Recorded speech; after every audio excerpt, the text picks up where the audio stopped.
Fascist খুনি হাসিনা আর আওয়ামী লীগের পতনের পর হাসিনা আর তাদের সহযোগীদের বিচার করা ছিল বর্ষা বিপ্লবের অন্যতম প্রধান একটা দাবি। বাংলাদেশের আপামর ছাত্র জনতার কাছে এখনো এটাই অন্যতম প্রধান একটা দাবি।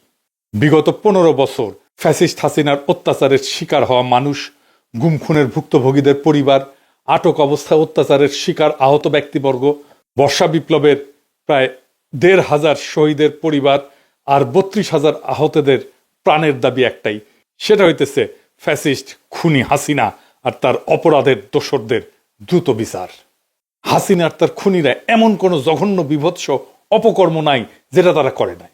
গুমের শিকার ব্যক্তিদেরকে খুন করে পেট চিরে সিমেন্টের বস্তা বাইদা নদীতে ফেলে দেওয়া, হাত পা বাইদা চলন্ত বাস ট্রেনের নিচে ফেলে দেওয়া, এইটা থেকে শুরু করে এমন কোনো অপকর্ম নাই যেটা তারা করে নাই।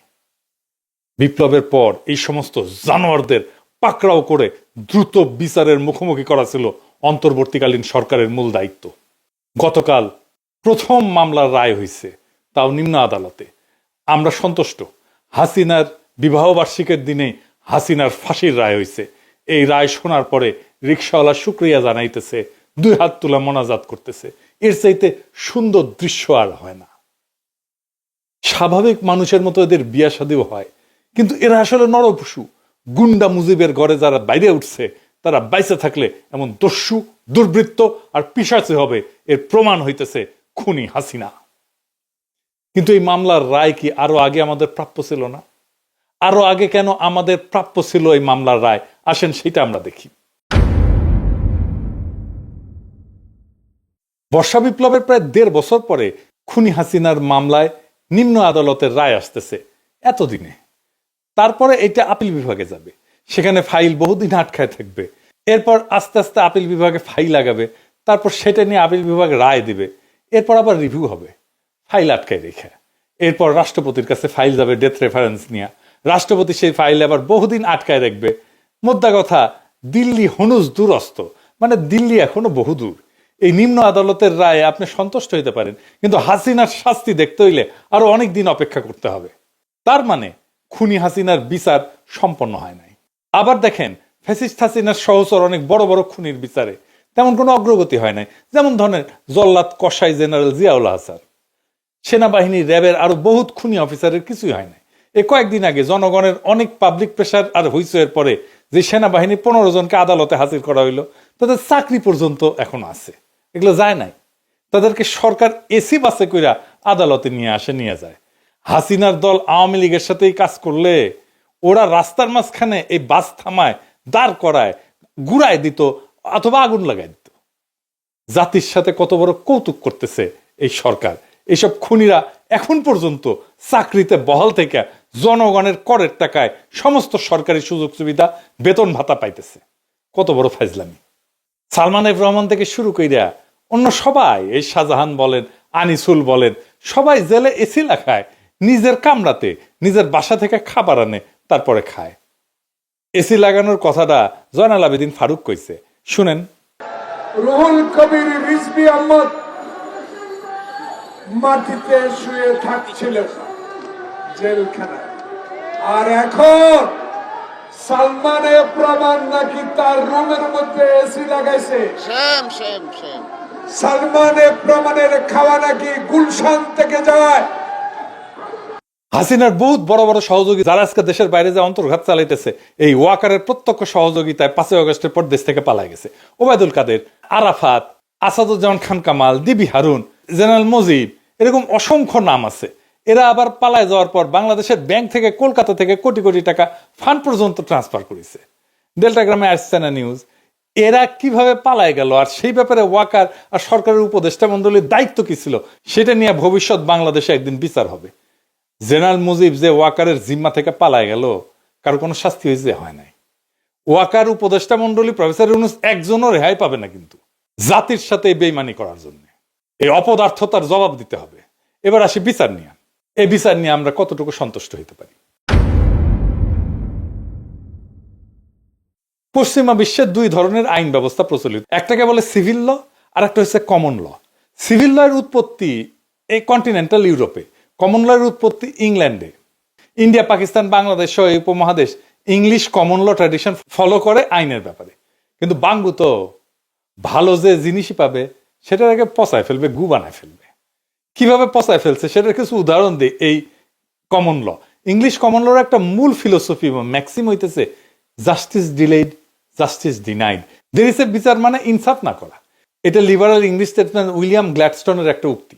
যে কোনো বিচার প্রক্রিয়া যদি দীর্ঘায়িত হয় তাহলে সেটা ভুক্তভোগী এবং আসামি দুই পক্ষের জন্য বিশাল অন্যায়, অনেক বড় অন্যায়। কিরকম অন্যায়? ধরেন একজন ভুক্তভোগী যে কোনো ধরনের অপরাধের শিকার হইয়া বিচার চেতে গেল, সেই বিচারের ফলাফল তখনই তার জন্য অর্থবহ হবে যদি সেটা খুব দ্রুত পাওয়া যায়। এই জন্য ইংলিশ লতে একটা টার্ম আছে, সুইফট জাস্টিস। একজন খুন, ধর্ষণ বা ডাকাতির শিকার ভুক্তভোগী বা তার পরিবার যদি অপরাধ সংঘটিত হওয়ার 15 থেকে 20 বছর পর বিচারের রায় পায় আর তারপর সেটা কার্যকর হয়, তাইলে এই বিচার একদম মূল্যহীন, এটার মূল্য শূন্য। পৃথিবীর যে কোনো জুডিশিয়াল ফিলোসফিতে, সেটা প্রাচ্য হোক পাশ্চাত্য হোক, কোথাও এটাকে সমর্থন করা হয় না। পাশ্চাত্যের কমন ল, মুসলমানদের শরিয়া, ইহুদিদের তাওরাত আর তালমুদ, বিশ্বের সমস্ত লিগ্যাল ফিলোসফিতে বিচার প্রক্রিয়া দীর্ঘায়িত করাকে অত্যন্ত নেতিবাচক হিসেবে দেখা হয় এবং এটাকে ভুক্তভোগীর অধিকার হরণ হিসেবে গণ্য করা হয়। আর আসামির দিক থেকে দেখলে, একজন নিরাপরাধ মানুষকে যদি একটা মিথ্যা বা ভুয়া প্রমাণ ছাড়া মামলা দিয়ে বছর পর বছর জেলে রেখে দেওয়া হয়, আদালতে হাজির করানো হয়, সেটা একটা বিশাল অন্যায়। সেই নিরাপরাধ মানুষের জীবন তো পুরো ধ্বংস করে দেওয়া হয় এভাবে। যদি কেউ নিরাপরাধ হয়ে থাকে আর তার নামে যদি কেউ মিথ্যা মামলা দিয়ে থাকে, তার জন্য তো সুইফট জাস্টিস, দ্রুত বিচার, এটা নিষ্পত্তি হওয়াটা সবচেয়ে একটা ভালো ইনসাফপূর্ণ একটা ব্যবস্থা। অভিযোগকারী যদি তার অপরাধ প্রমাণ করতে না পারে তাহলে সে দ্রুত ছাড়া পেয়ে যাবে। অভিযোগকারীর কাছে যদি প্রমাণ না থাকে তাহলে সে দ্রুত ছাড়া পেয়ে যাবে। অর্থাৎ উভয় দিক থেকে, অভিযোগকারী যদি তার কাছে প্রমাণ থাকে তাহলে সে দ্রুত বিচার পেয়ে যাবে, আর উল্টা দিকে যদি অভিযোগকারী প্রমাণ না থাকে তাহলে অপরাধী দ্রুত ছাড়া পেয়ে যাবে।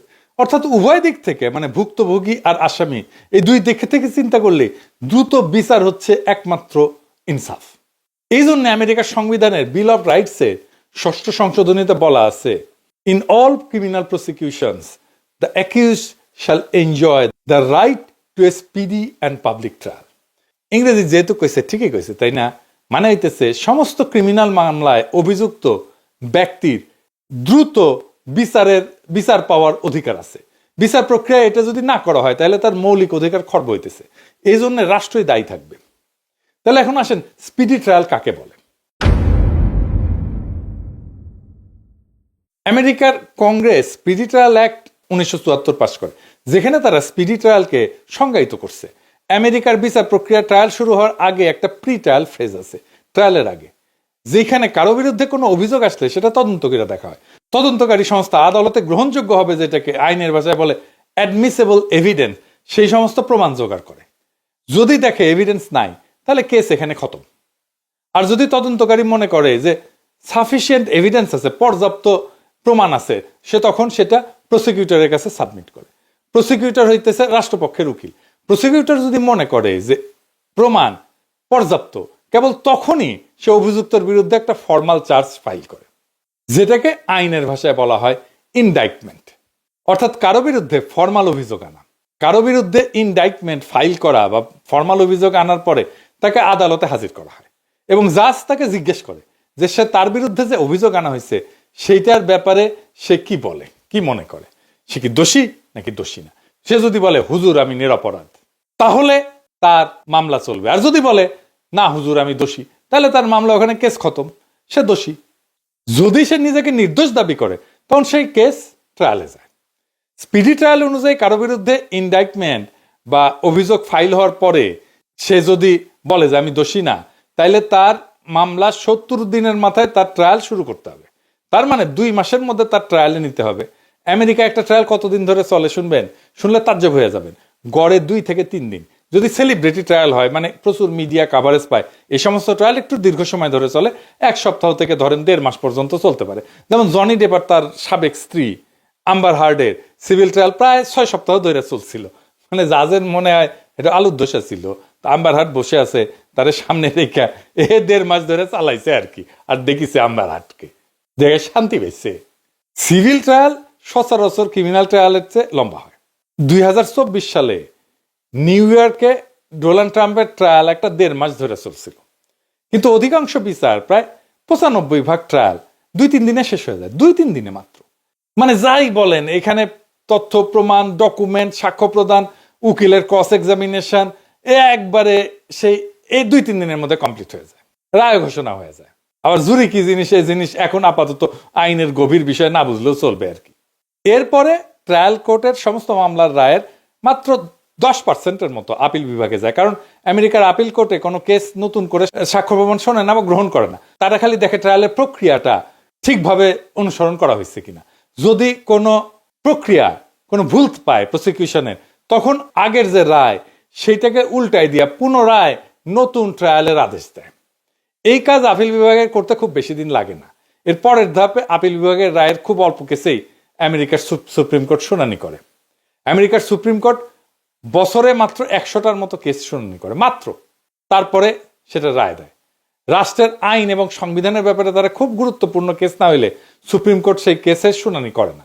অর্থাৎ আমেরিকার 90% কেসে ট্রায়াল কোর্টে রায় পাওয়ার সাথে সাথে সেই রায় কার্যকর করা হয়। একটা সুপ্রিম কোর্টের কেসের শুনানি কতক্ষণ চলে শুনবেন? বাংলাদেশের মতো বছরের পর বছর ধরে চলে না।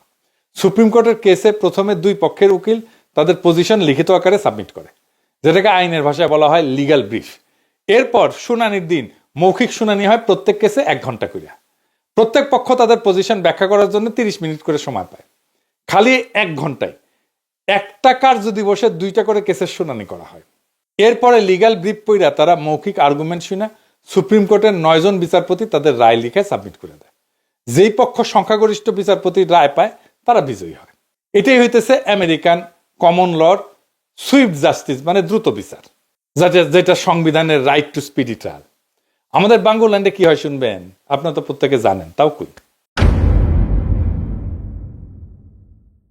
আজকে একটু শুনানি হবে, এরপর আরেকটু শুনানি হবে, বহুত দিন পরে আরেকটা ডেট পড়বে, তার আরেকটু শুনানি হবে, হয়তো 1-2টা ডকুমেন্ট সাবমিট করা হবে, এরপরে সাক্ষী আবার বহুদিন পরে শুনানির ডেট পাবে, তখন মন চাইলে আসবে আর মন চাইলে আসবে না, তারপরে আবার আরেকটা ডেট পড়বে, এই জন্য শুনানির ডেট আবার পেছাবে।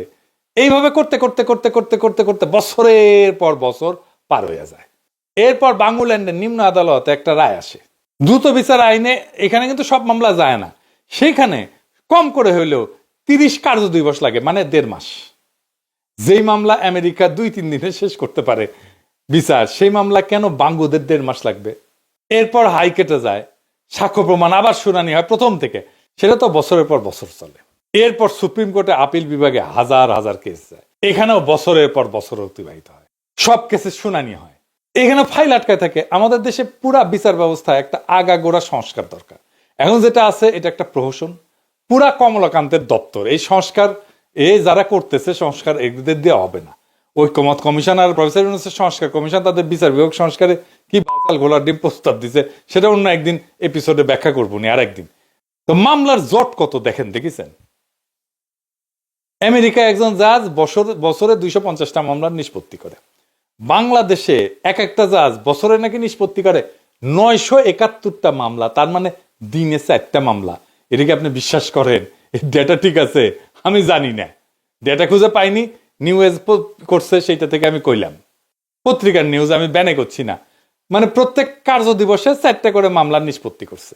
আপনাদের বিশ্বাস হয়? আমার হয় না বিশ্বাস। তো আমাদের দেশে এই বিচার ব্যবস্থার এরকম একটা হজবড় হসপস একটা অবস্থা কেন? কারণ আমাদের সুশীল প্রগতিশীলরা বিচারের প্রক্রিয়াকে দীর্ঘায়িত করাকেই সুবিচার বলে মনে করে।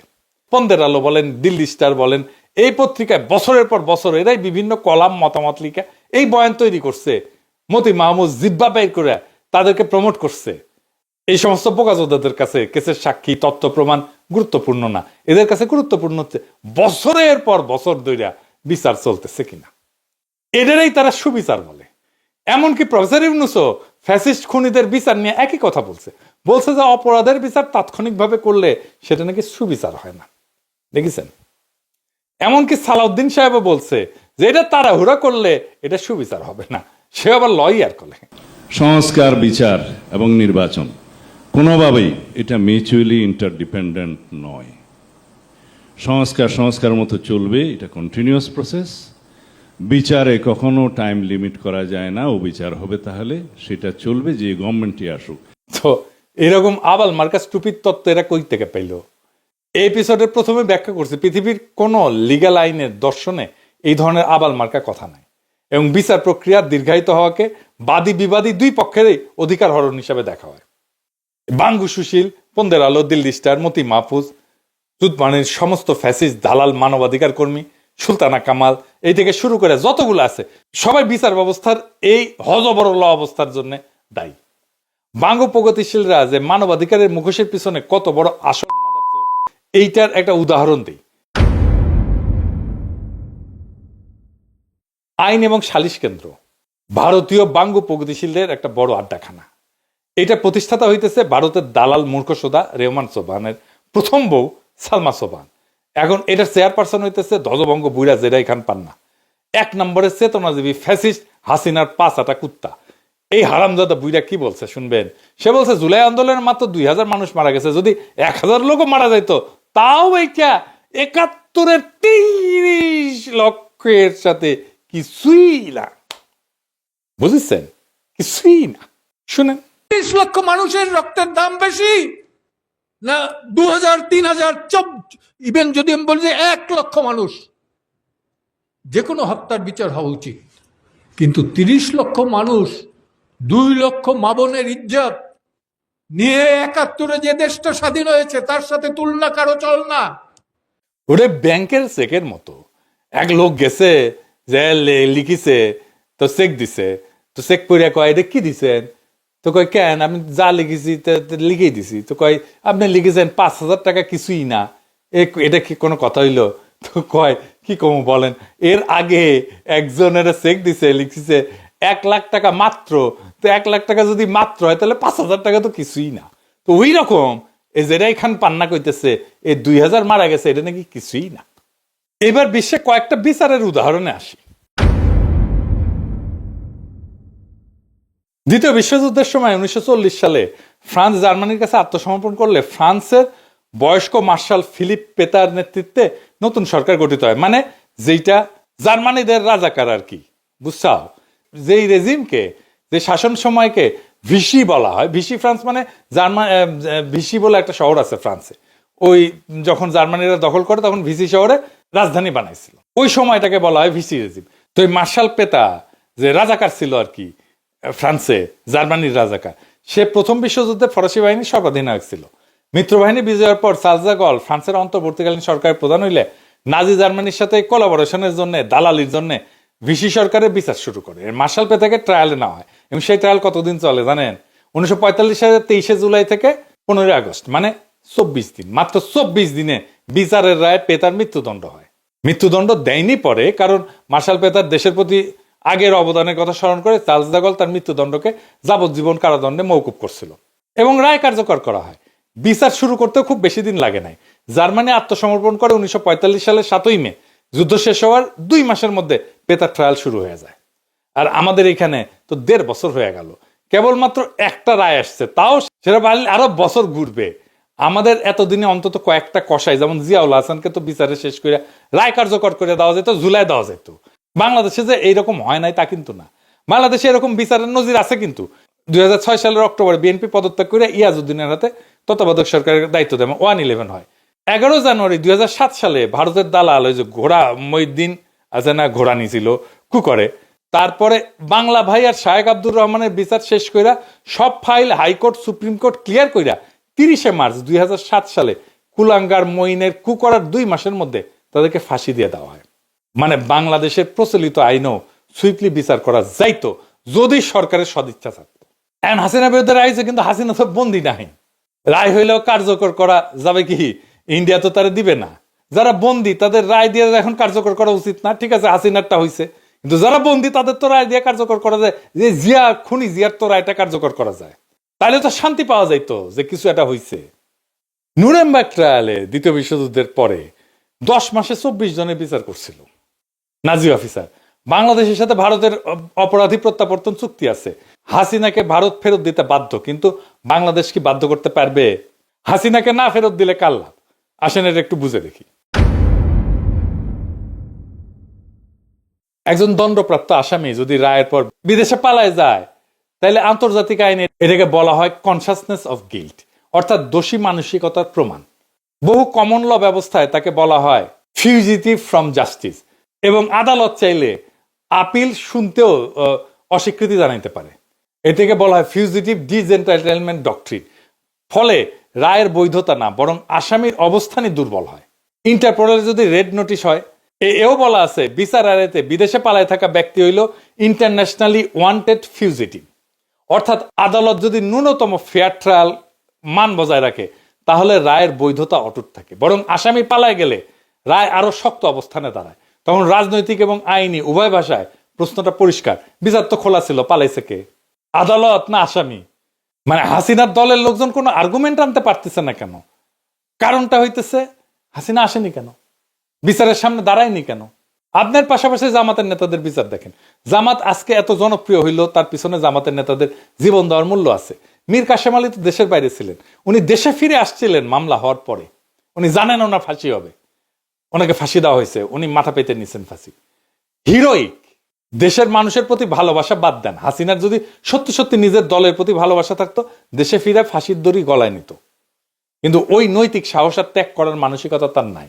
কিন্তু ফাপড় নেওয়ার সময় 16 আনার উপরে 18 আনা, শেখ হাসিনা পালায় না, আমি মুজিবের কন্যা। শেখ হাসিনা পালিয়ে গেছে, শেখ হাসিনা নাই, শেখ হাসিনা চলে গেছে, শেখ হাসিনা পালায় না।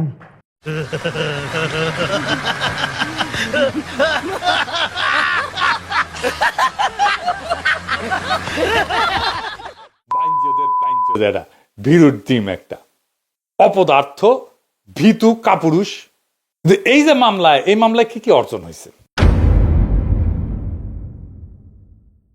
মামলার রায় আওয়ামী লীগ ঠাসি গেছে কেমন দেখেছেন? ওদের মরাল তো মাটিতে মিশে গেছে। এখন বুঝছে দেরি হইলেও বিচার হবে, আর ফেব্রুয়ারির আগে মোটামুটি সবার বিচার হয়ে যাবে। আওয়ামী লীগের কোনো রিক্রুটমেন্ট হবে না, এর মধ্যে কেউ আওয়ামী লীগ করতে যাবে না, আওয়ামী লীগে জয়েন করবে না। হাসিনার সব সম্পত্তি সরকার নিয়ে নেবে। হ্যাঁ, ধানমন্ডি 32 নম্বর আর টুঙ্গিপাড়া সহ জনমানুষ এই যে দোষী সাব্যস্ত হয়েছে, এই ইমেজ দলকে কলঙ্কিত করবে। নেতার বিরুদ্ধে যদি ফাঁসি হয়, অপরাধ যদি প্রমাণিত হয়, তাহলে দলটা অপরাধী দলের তকমা পায়। গণতান্ত্রিক সমাজে এই ইমেজ পুনরুদ্ধার করা অসম্ভব। দলের আবার আর্থিক নেটওয়ার্ক ভেঙে পড়ে। নেতারাই সাধারণত এই অর্থ সংগ্রহ এবং অর্থ বন্টনের কেন্দ্রে থাকে। সে না থাকলে দল আর্থিকভাবে অচল হয়ে যায়। ভয় এবং অনিশ্চয়তায় তৃণমূল ছত্রভঙ্গ হয়ে যায়। রায়ের পরে তৃণমূল কর্মী ভাবে নেতারই এই অবস্থা, আমাদের কি হবে? ফলে তারা দল ছাড়ে, আত্মগোপনে যায় অথবা নীরব থাকে। দেখছেন তো ফাঁসির পরে ওদের হইচই কমে গেছে না? এই রায়ের পরে দল নৈতিক কর্তৃত্ব হারায়। দল আর নৈতিক রাজনীতি করার দাবি তুলতে পারে না। এই শূন্যতা দীর্ঘমেয়াদী পতন আনে। হাসিনা পরিবারে যারা বিদেশে আছে না, তারাই অপমান অপদস্থ হবে সারা দুনিয়ায়। হাসিনার ফাঁসি হয়েছে, আর ইংল্যান্ডের পত্রিকা টেলিগ্রাফ লিখতেছে টিউলিপের আন্টির ফাঁসি হয়েছে। দেখেছেন? এমন কইতে পারেন জামাতের মূল নেতার তো ফাঁসি হয়েছে, জামাত তো ধ্বংস হয়নি। কেন হয়নি আসেন এটা বুঝে দেখি। জামাত ধ্বংস হয়নি কারণ এটা কোনো ব্যক্তি কেন্দ্রিক রাজনৈতিক দল না, একটা ইডিওলজি বা আদর্শ ভিত্তিক একটা ক্যাডার চালিত সংগঠন। এদের শক্তি আসে কাঠামোগত শৃঙ্খলা থেকে এবং এর স্তর ভিত্তিক নেতৃত্ব থেকে, এবং এদের দীর্ঘমেয়াদী ক্যাডার তৈরি একটা ধারাবাহিকতা আছে। সেখানে একজন নেতা বাদ পড়লে সঙ্গে সঙ্গে বিকল্প নেতৃত্ব তৈরি হয়ে যায়। তার দলের ক্যারিসমেটিক নেতার দরকার নাই, বরং তাদের রাজনৈতিক দর্শন, সামাজিক নেটওয়ার্ক, তাদের অর্গানাইজেশনের সংগঠনের পদ্ধতি, সংগঠনের কাঠামো, এটাই তাদের টিকে থাকার ভিত্তি। এমন কাঠামো সাধারণত দমন, পীড়ন, গ্রেপ্তার, মৃত্যুদণ্ডের পরেও টিকে থাকে, যেমন মিশরে ইখওয়ান। আর এটা ছাড়া জামাত তো শুধু রাজনৈতিক দল না, এটা একটা ধর্মীয় সামাজিক ন্যারেটিভকে কেন্দ্র করে গঠিত একটা ইডিওলজিক্যাল মুভমেন্টও বটে। ফলে শীর্ষ নেতৃত্ব দণ্ডিত হইলেও মতাদর্শ সামাজিকভাবে সক্রিয় থাকে, এবং দল নিজেদেরকে অত্যাচারিত, মজলুম, শহীদ এই ন্যারেটিভটা তৈরি করতে পারে। রাষ্ট্রীয় দমনে তাদের সংগঠন সেজন্য ভাঙে না, বরং বহু ক্ষেত্রে মূল ক্যাডারদের আরো সংহত করে। জামাতের নেটওয়ার্ক, তার দীর্ঘমেয়াদী রাজনৈতিক সামাজিক শেকড় এবং ডিসেন্ট্রালাইজড কাজের ধরনের সব মিলা জামাতকে এমন একটা সংগঠনে পরিণত করছে যা শুধু নেতার মৃত্যুদণ্ডে ভেঙে পড়ে না। ফাইনালি এই রায়ে বিএনপির মরাল ডিফিট হইল কেমনে? বিএনপি আওয়ামী লীগকে আশ্রয় প্রশ্রয় দিতেছিল। এখন একদল এসে কবে কেন জামাত আশ্রয় দিছে না, এই যে এখানে দিছে, ওই যে ওইখানে দিছে, ওই যে সেইখানে দিছে। জি ভাইজান, রাজনীতি হইতেছে পারসেপশনের ব্যাপার। বাংলাদেশে মানুষের পারসেপশন হইতেছে আপনারা দিতেছেন, তাই হাউকাউ করে লাভ নাই, দরাদরি শুরু হয়ে গেছে। বিএনপি যদি আওয়ামী লীগ নেতাদের আশ্রয় প্রশ্রয় এবং নিরাপত্তা দেয়, এ প্রচুর প্রমাণ আছে, আপনারা নিজেরাই স্বীকার করছেন। আপনাদের দলের সাধারণ সম্পাদকই স্বীকার করছে, মির্জা ফখরুল। এই কারণে আপনাদের সবচেয়ে বড় নৈতিক শক্তি, নৈতিক অবস্থায় এক ঝটকায় ভেঙে পড়ে। 15 বছরের গুম খুন দুর্নীতি স্বৈরশাসনের বিরুদ্ধে যে ন্যায় বিচারের দাবি নিয়ে বিএনপি আন্দোলন করছে, সে দাবি তখন বিশ্বাসযোগ্য থাকে না। জনগণের কাছে বার্তা যায়, যারা আমাদের নির্যাতন করছে বিএনপি তাদেরকেই রক্ষা করতেছে। এতে বিএনপি নিজেই নিজের ন্যারেটিভকে হত্যা করে এবং দল হিসেবে মরাল ডিফিটের মধ্যে পড়ে। এইটা ভোটে সরাসরি নেগেটিভ প্রভাব ফেলবে, কারণ পরিবর্তন চাওয়া তরুণ নিরপেক্ষ কোর ভোটাররা ভাববে বিএনপি আর আওয়ামী লীগের মধ্যে পার্থক্য কোথায়। বিএনপি তখন আপোষকারী, দুর্বল এবং অস্থির দল হিসেবে পরিচিত হবে। যারা কঠোরভাবে ন্যায় বিচার এবং ইনসাফের দাবি তুলবে তারাই রাজনৈতিকভাবে লাভবান হবে। আওয়ামী লীগকে বাঁচানো মানে বিএনপির নিজের ভোট ভিত্তি ভাঙা, নিজের ন্যারেটিভ ধ্বংস করা এবং জনগণের চোখে নৈতিকভাবে হাইরা যাওয়া। শুধু কি তাই, বিএনপি নেতা কইছে যে এই মামলার রায় বিএনপি ক্ষমতা আসলে বাতিল হইতে পারে। বিএনপির এমপি নমিনেশন পাইছে, হে ফজা পাগলা শুনেন। করে বাঙালি জাতির সর্বনাশ করছিল, তাদের বিচার হয়েছিল এই কোর্টে। কাজে তাদের বিচার যে কোর্টে হয়েছে যুদ্ধপদে, এই বিচারটা এখানে হতে পারে না। এটা সবাই মনে না করলো, আমি একজন মুক্তিযোদ্ধা হিসাবে এবং সমস্ত মুক্তিযোদ্ধা ভোট দেওয়া দেখেন বাংলাদেশে যত মুক্তিযোদ্ধা জীবিত আছে সবাই বলবে এই কোর্টে না। এই কারণে যদি কোনোদিন প্রশ্ন উঠে যে কোর্টেই সঠিক না, একটা শুধু রিট হবে, এটা হবেই গণতন্ত্র দেশে আসলে, সেটা বিএনপি ক্ষমতা আসুক আর যে আসুক, এই রিটটা যখন হবে সঠিক, হাইকোর্ট সুপ্রিম কোর্ট যখন হবে, এই রিটে বলে দিবে এই কোর্টটা সঠিক ছিল না। তখন কি যে সঠিক ছিল না যে কোর্ট, সেই কোর্টের বিচারটা কি সঠিক? জিনিসটা এই জায়গাতে চলে যেতে পারে বলে আমি আশঙ্কা করতেছি। বিচার শুরু হয়েছে, এই বিচার থামবে না। হাসিনার রায় আসছে, বাকিদেরও আসবে। সেনাবাহিনীর খুনি, র্যাবের জল্লাদ, ডিবির দালাল কেউ রেহাই পাবে না। এই দেশ আর কখনো খুনিদের হাতে জিম্মি হবে না। এই দেশে আবার সেই গুম খুনের ইতিহাস ফিরে আসবে না। আর বিএনপি যারা শত্রুকে আশ্রয় দেয়, মানুষের রক্তের মূল্য বোঝে না, তারা নিজেরাই নিজেদের ন্যারেটিভকে সব দেহ বানায় ফেলবে। রাজনীতি হলো পারসেপশন। যেই মুহূর্তে মানুষের চোখে আপনি নৈতিকতা হারালেন, সেই মুহূর্তেই আপনি রাজনৈতিকভাবে মৃত। বর্ষা বিপ্লব কোনো নেতা বানায়নি, জনগণকে নেতা বানাইছে। এই বিপ্লবের মালিক মানুষ, জনগণ। এবং এই বাংলাদেশের সাধারণ মানুষ আজকে একটা কথা স্পষ্ট বুঝে গেছে, বাংলাদেশে ন্যায় বিচার দেরিতে আসে না। যখন জনগণ জেগে ওঠে তখন ন্যায় বিচার দৌড়াইতে বাধ্য হয়। আজকের রায় সেই দৌড়ের প্রথম শব্দ। বাকিটা আসতেছে ঢেউয়ের মতো, আগুনের মতো, অনিবার্য আলোর মতো। বিচার হবে, সবার বিচার হবে, সব অপরাধীর বিচার হবে, সব জল্লাদের বিচার হবে, সব ফ্যাসিস্টের বিচার হবে। এবার বাংলাদেশ আর পেছনে যাবে না। ইনকিলাব জিন্দাবাদ।